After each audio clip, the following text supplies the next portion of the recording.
कहते हैं किसी इंसान को सबसे ज्यादा दर्द तब होता है जब उसके वजूद पर चोट की जाती है। अगर आपके बारे में कोई बात करने वाला ही न हो तो आपका अस्तित्व मिटने में ज्यादा दिन नहीं लगते। ऐसा ही कुछ हमारे मंदिरों के साथ भी हमेशा से होता आया है। इसके बारे में हम पहले भी एक वीडियो बना चुके हैं। वीडियो खत्म होने के बाद आप चाहें तो उसको यहां देख सकते हैं। अभी जब हम बात कर रहे हैं तब देश में अनगिनत मंदिर खुद को बचाने की लड़ाई लड़ रहे हैं। अकेले तमिलनाडु में ही 37,000 मंदिरों के पास एक से ज्यादा पुजारी रखने के भी पैसे नहीं बचे हैं। तकरीबन 12,000 मंदिरों में पैसों की तंगी के चलते पूजा पाठ बंद हो चुका। सोचिए देश के बाकी हिस्सों में क्या हाल होगा।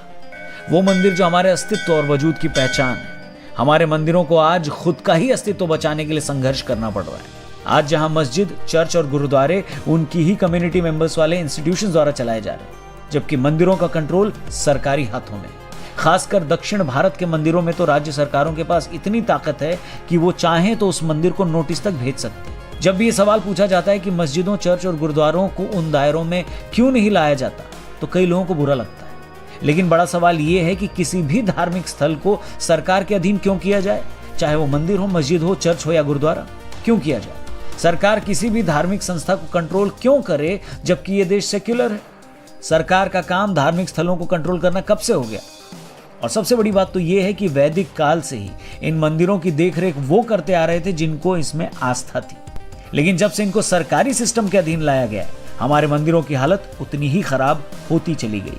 1817 में जब से अंग्रेजों ने इसको एक सिस्टम के अधीन किया, तब से ही हमारे मंदिरों को बहुत सिस्टमैटिक तरीके से लूटा गया। आजादी के बाद भी इसमें कुछ ज्यादा बदलाव नहीं आया। हमें यह भी बताया गया कि अंग्रेज भारत से $45 ट्रिलियन लूट कर ले गए। अब इसमें से ज्यादातर तो हमारे मंदिरों का खजाना ही था, क्योंकि हमारे मंदिर सिर्फ एक रिलीजियस सेंटर पॉइंट्स नहीं थे, बल्कि हमारे कल्चर और आर्किटेक्चरल एक्सीलेंस के सबूत थे। सिर्फ तमिलनाडु में ही 1986 से लेकर 2005 तक हमारे मंदिर 47,000 एकड़ जमीन खो चुके हैं। सरकारी आंकड़ों के हिसाब से पिछले 25 सालों में 1200 दुर्लभ मूर्तियां चोरी हो चुकी हैं। असली आंकड़ा 5,000 से भी ऊपर हो सकता है। इनको विदेशों में नीलाम कर दिया जाता है। इसलिए बड़ा सवाल यह है कि जब आपकी देखरेख में ये सब हो रहा है तो क्यों नहीं मंदिरों का कंट्रोल भक्तों के हाथ में दिया जाता?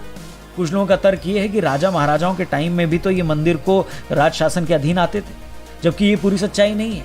उस दौर में भी मंदिर की देखरेख के लिए स्थानीय लोग ही दान करते थे, लेकिन वो एडमिनिस्ट्रेशन एकदम अलग था, वो सोच अलग थी। आज की दुनिया से उसका कोई लेना देना नहीं।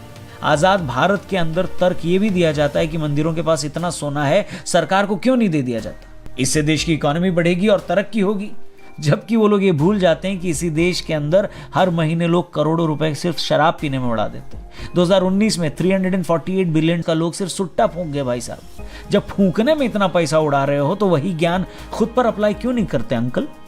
कहने का मतलब बस ये है कि एक देश जहां सबको बराबरी के अधिकार हैं, वहां पर अपने संस्कृति के प्रतीक चिन्हों के ऊपर सरकारी नियंत्रण क्यों?